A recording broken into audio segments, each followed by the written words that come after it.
tell me something that you have observed about India, which a lot of people don't know about. Well, people probably, because they're here all the time, they probably don't recognize how much things have changed. If you go away and come back, then you see, wow, the level of entrepreneurship and the amount of innovation that's actually taking place here. It's pretty fantastic. And, for the foundation, we've been here originally because a lot of the health challenges were here, and we still care a lot about that. But now a lot of our invention is being done here, whether it's, vaccines, obviously, we have some incredible partnerships, but it's broadening to, better seeds, better diagnostics, the ways that we can use AI for health or education. So the innovation ecosystem has really exploded, and that's going to be great for India. It's going to be great for the world. So when you meet other leaders around the world, or when you meet your billionaire friends, what's the first thing you tell them about India? Is it the same thing, what you just told me? Yeah, it's, we've had such a great experience in our work in India. I encourage people to come and tap into the great things going on. Is there anything specific you tell them? Well, my connection with India goes all the way back to the Microsoft days when, we at first would hire people from India and bring them to the United States. And, both the United States and India were kind of mad at us because we were taking, the smart people and moving them. And, then they came back here to India and created the Microsoft India work, which has, been absolutely fantastic. So, up until the year 2000, I mainly knew the tech scene. So, a lot of Bangalore, Hyderabad, seeing the country more broadly, that's in my foundation work. So, Bihar, UP, seeing, where we could partner and help with things. I still want to take more vacation here. I've done it a little bit, but, there's a lot of great places in India that I haven't been to. Talking about Microsoft and taking people from here to US, people like Satya Nadella, Sundar Pichai, there have been incredible CEOs around the world. Why do you think India is becoming a global talent capital for the world? Do you think anything special here which is out there? Well, 20% of the world's people live here in India, and India's had a particular emphasis on, engineering, software, and turned out a lot of top people. And so when you get people like Sundar, Satya, who are both great at engineering and at management, that's a magic combination. And, so they, these companies, are looking anywhere in the world to find that mix. And, so India's getting about its fair share of those top leadership positions. It partly comes from having great universities, not just the IITs, but starting with them, that's using the incredible talent that's here. So talking about Indian talent, you do a lot of philanthropy work here, and you've met a lot of talented people here, a lot of rich people here as well. You believe that all the money that rich people have, or like people who have made wealth for themselves, they should use it for charity work, they should pledge it.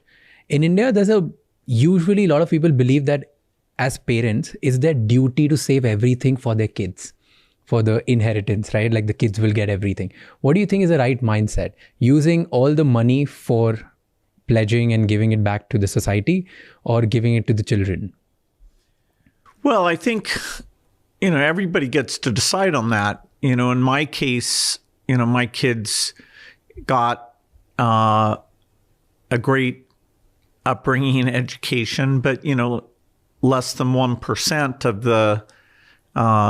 the total wealth, because I decided it wouldn't be a favor to them.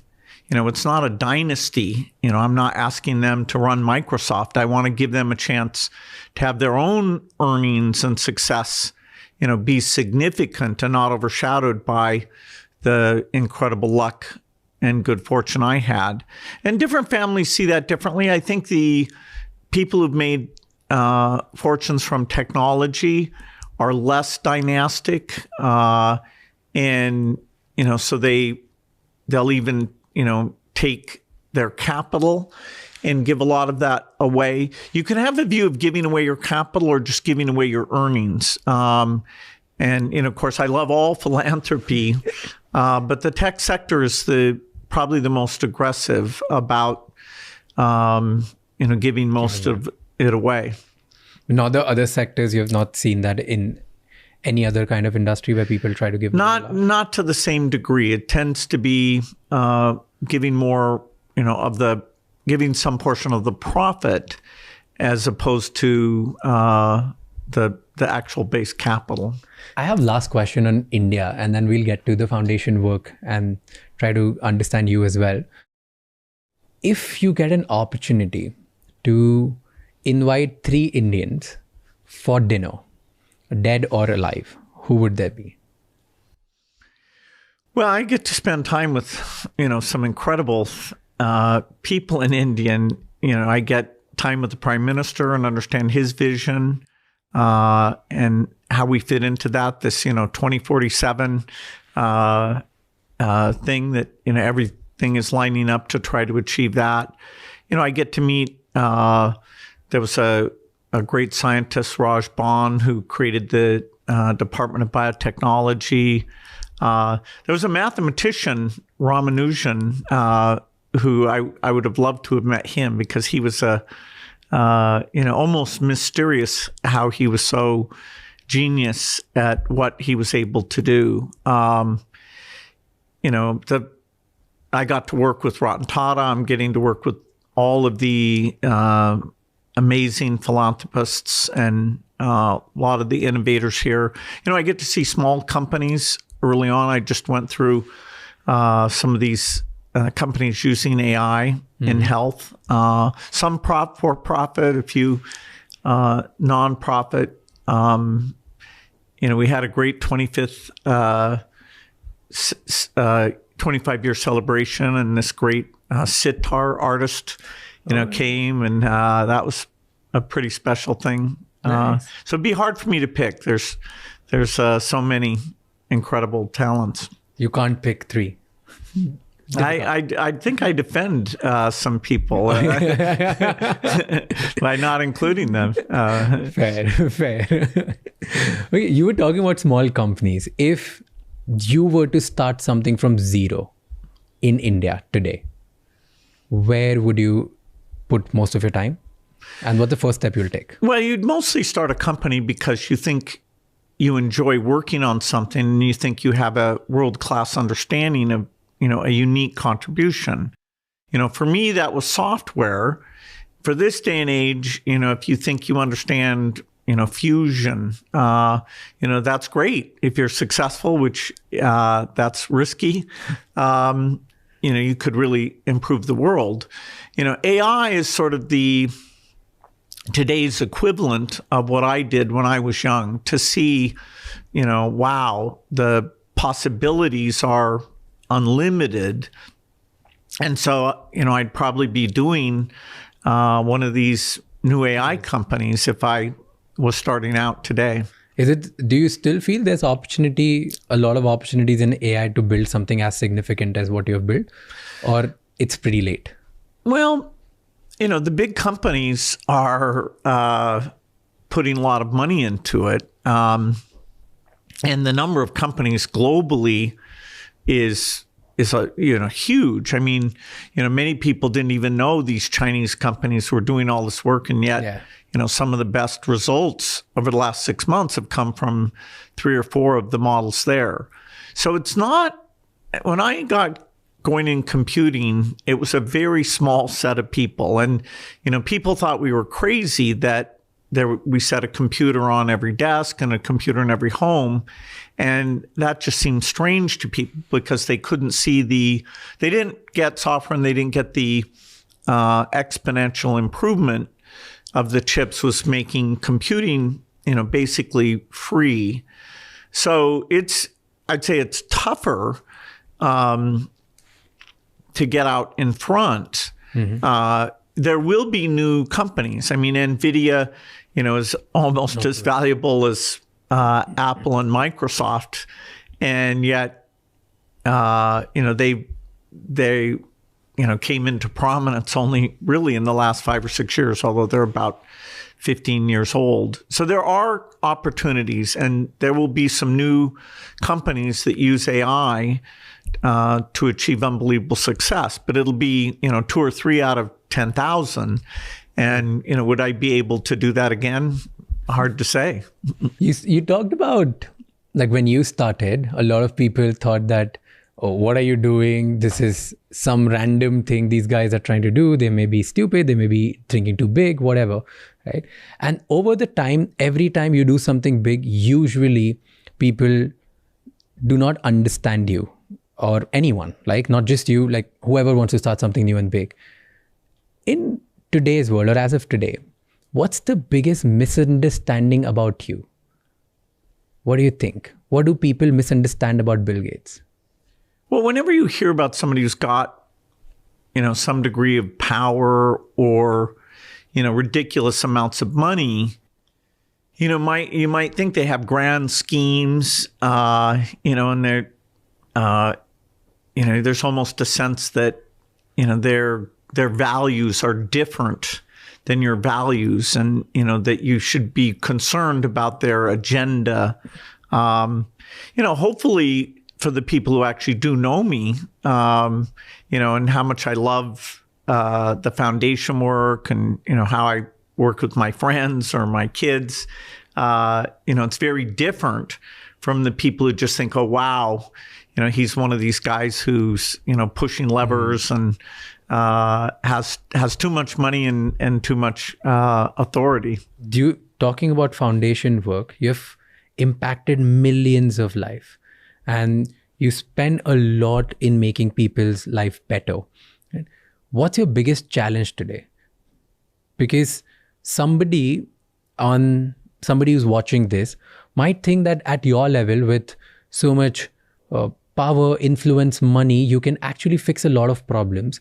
What do you think is your problem? Like, what challenges do you see here? Well, I love the scientific challenges. I mean, we still don't fully understand malnutrition. We have some tools to reduce it, that it's super exciting. But, I'm really pushing our research workers hard that, okay, we need to know more about that. I do think getting money to help the very poorest countries, a lot of which are in Africa, Asia,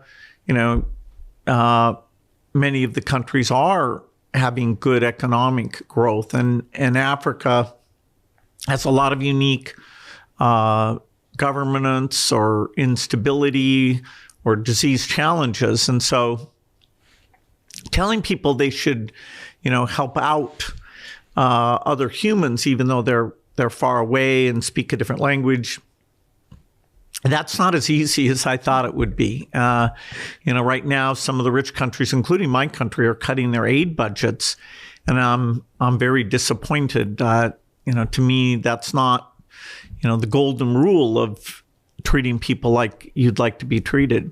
So, what do you think all the people who are watching this, including me, young people should do so that we could convince more people to help other people?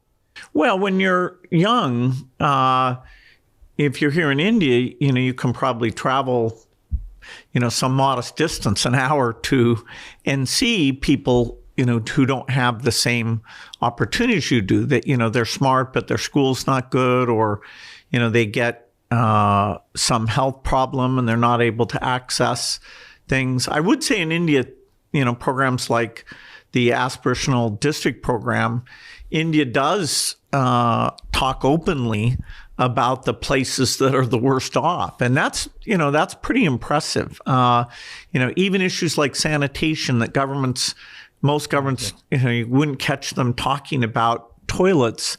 This country, took on a pretty aggressive plan and made a lot of progress on that. So you can go out and see people and develop empathy without going too far.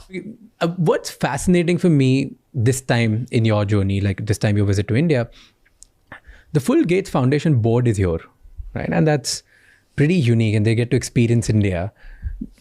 What do you think? What are your priorities with regards to this nation? Why the whole board is here? What you guys are trying to figure out? What are the things that you're doing? Well, as much progress as we've been part of achieving here in India, there's still a lot to do. The child to death rate is about a third of what it was, but it's still almost 3 times higher than in a rich country. So we should all want to close that gap. That's equity. I mentioned malnutrition. The country is very serious about that, and yet, it means that your brain never develops. And sadly, if whatever dietary or disease things affect you during pregnancy in your first year, even if later you get a fantastic diet, your brain and your physical capabilities, they don't adjust. You're, sort of permanently affected. And so, we're working with some great scientists here. We have a lot of the tools of biology have gotten a lot better. So I do think, in the next decade, we'll totally get to the bottom of that. And I'm thrilled to do that. And a lot of the scientists we partner with, including some at ICMR, but lots of institutions around the country, they're also committed to that. So you work here a lot, and with the foundation, you work around the world, a lot of things. And because of all of this passion and data and this intention to try to help people, you've been pretty accurate in trying to understand trends way before people, like normal people. Let's say you were pretty accurate in so many things, in predicting so many epidemics as well. Is there something that you know which we don't? Like, how do you spot these things way faster?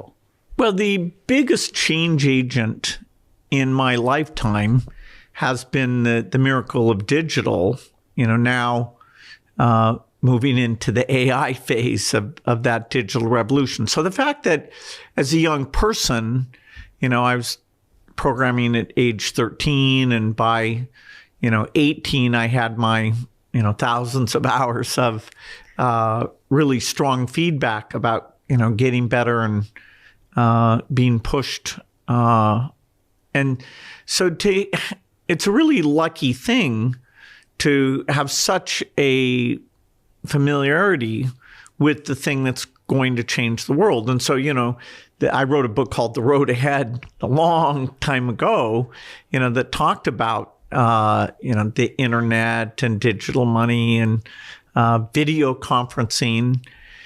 And then when I moved into the foundation work, the health work, people in that community understand pandemics. And, so my saying, hey, there's a big risk, and the thing that's going to kill, 10 million additional people is likely to be a pandemic.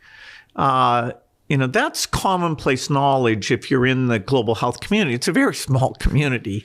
But I was just somebody who was listened to stating this. And sadly, most of the people who listened to that prediction listened to it after it came true.